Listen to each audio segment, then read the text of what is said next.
Good morning, ladies and gentlemen. Hey, it's 3:40 a.m. on the West Coast. That means it's 20 minutes to 6, 7 over there on the East Coast. People back east are getting up, starting to roam around right now. It is a Sunday morning. The last 48 hours have just been insane. And I said a while back about this Julian Assange guy that, hey, if you got this stuff, just cut it loose, let it go. I'm not sure what the Democratic Party is going to do right now, but I will say this. Most of my life, I've kind of leaned with the Democratic Party. I have absolutely no respect for that party. I will never, ever, ever, ever, ever, ever again support the Democratic Party. The party needs to be disbanded, and it needs to go away. What we have seen, ladies and gentlemen, in the last 48 hours from the top guy, the homosexual that calls himself the president, he no longer deserves our respect either. The Obamas, the Clintons, that Lynch girl at the Department of Justice, every single one of them, ladies and gentlemen, this is called treason. Treason. And if you think Hunger Games does not correlate with what is going on today, you're sadly, sadly, sadly mistaken. And I want you to think for just a minute about that thought I just said, Hunger Games. The Democrats have Walmart in their pocket. They have Monsanto in their pocket. They have a delivery system. And they have a company willing to provide junk food to keep you alive, to sustain you for Hunger Games, if you will. When you're dealing with billionaires, millionaires, gazillionaires, it's real easy to control them by squeezing the gold supply, the oil supply, whatever it is they might be in. That's the 1%, as they say. When you want to control masses of people, you control them with food. And if you think I'm kidding, you go look at some of these videos where the food shows up in what we call a third world country, and we call them, let's make no mistake, a third world country is like sending the black guy out to be a janitor or something because he's a black guy. A third world country is nothing but a country that's not as fortunate as the United States of America. The United States of America, ladies and gentlemen, we're the laughing stock of the fucking world right now because of Shillary. And oh, by the way, Billy, I want another 15-year-old. Are you kidding me, ladies and gentlemen? Let's put this all in perspective for just a minute.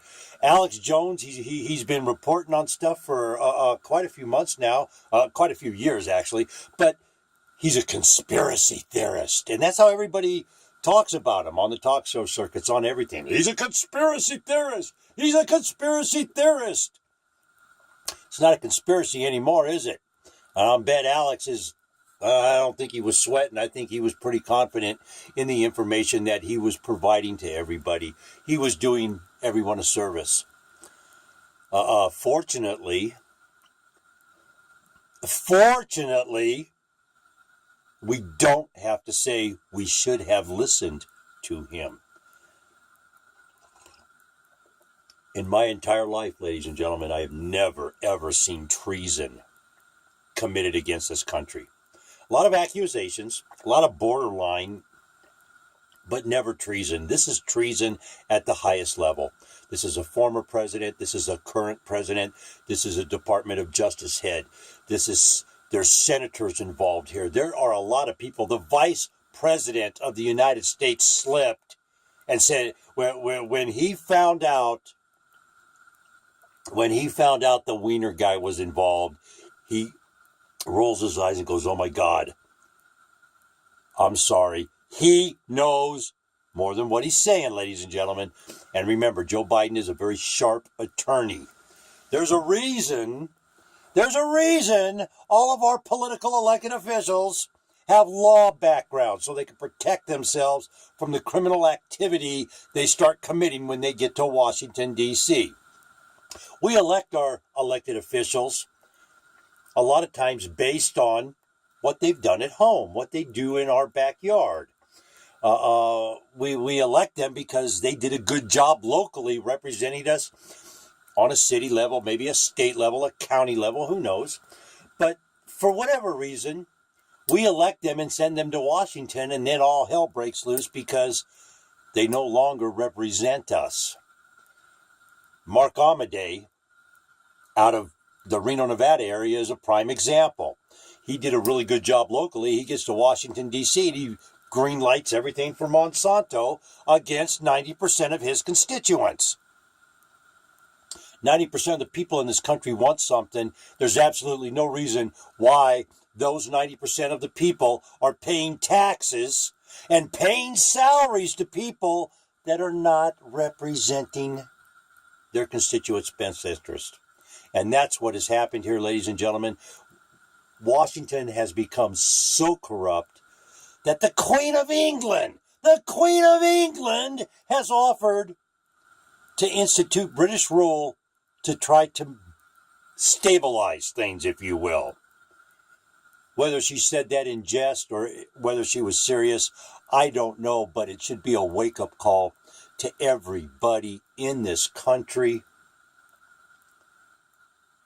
The Democrats, I'm sorry, ladies and gentlemen, if you could support any one of them, if you can support the fallacy that we have a man and a woman in the White House right now, you bumped your heads. I spent a lot of time in San Francisco, ladies and gentlemen, and there's a lot of things you become very cognizant of, and it's not because you're a homophobe. It's because you prefer to be with women and you don't want to go home with a man. And I'm telling you what, you go ask anybody on the street in San Francisco, they're going to tell you Michelle is Michael. That Michelle's a man. And there's just way too much evidence out there. We have a homosexual couple in the White House right now, ladies and gentlemen. And if you think that's not true, well, you know what? Let's demand a DNA test. How about that? Let's ask them to do a DNA test, because I'm telling you right now, Michelle's a transgender. There's no questions in my mind. That's a gay couple in the White House. That's the first fallacy going on. And then we can go right down the line. Barack Obama lied to us. He's been lying to us for 8 years. He lied to us to get elected. He got elected and he stabbed everybody in the back on the food labeling issues, on Monsanto. He put people in the... I'm sorry, ladies and gentlemen, but the whole thing about Washington needs to come apart. It needs to be unraveled and it needs to be reset up. And I've been saying for 20 years, we need to throw everything but the Constitution out and start over. We need to start over, ladies and gentlemen. And let's hope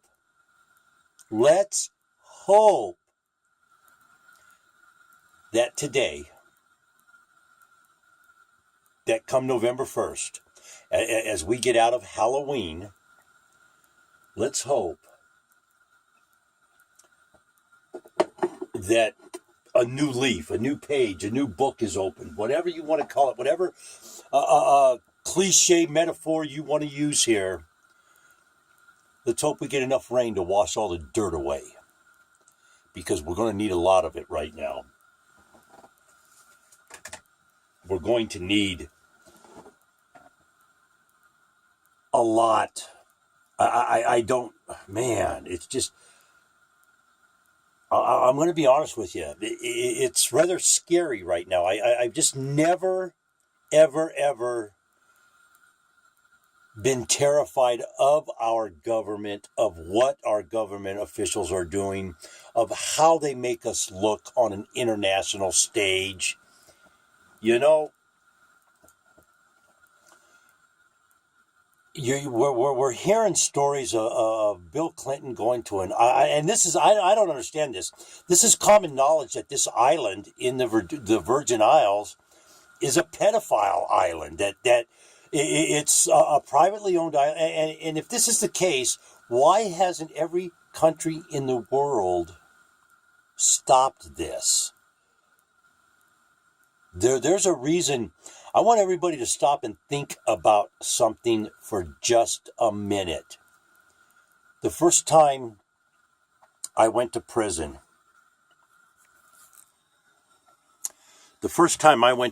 ladies and gentlemen, there was a guy there that had been there 7 times for child molesting, and he had 3 years. I had more time than he did.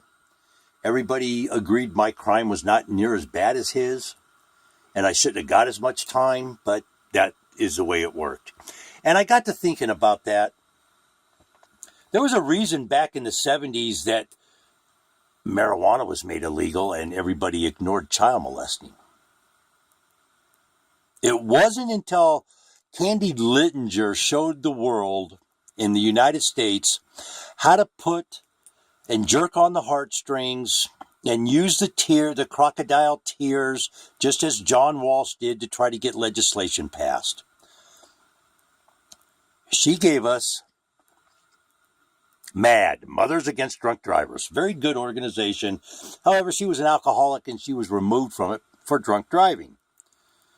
But that was a door that opened up for a lot of other things. And then when Megan Kagan was executed and murdered by a serial pedophile, we got Megan's Law.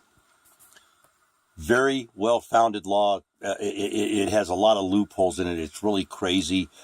But ladies and gentlemen, there's a reason child molesting was always on the back burner when it came to legislation until the American public forced their hand.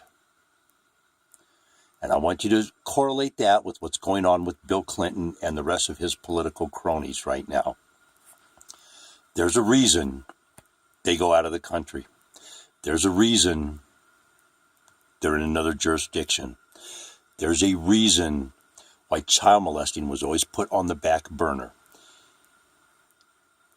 It's a behavior that has been written about since time has been written about, ladies and gentlemen. And what we're seeing at the highest level in the United States right now is this is right out of the Roman Empire, Caligula stuff here. This is just unbelievable, and a lot of information for people to fathom right now. This is part 1 today. I'm going to push some videos out today.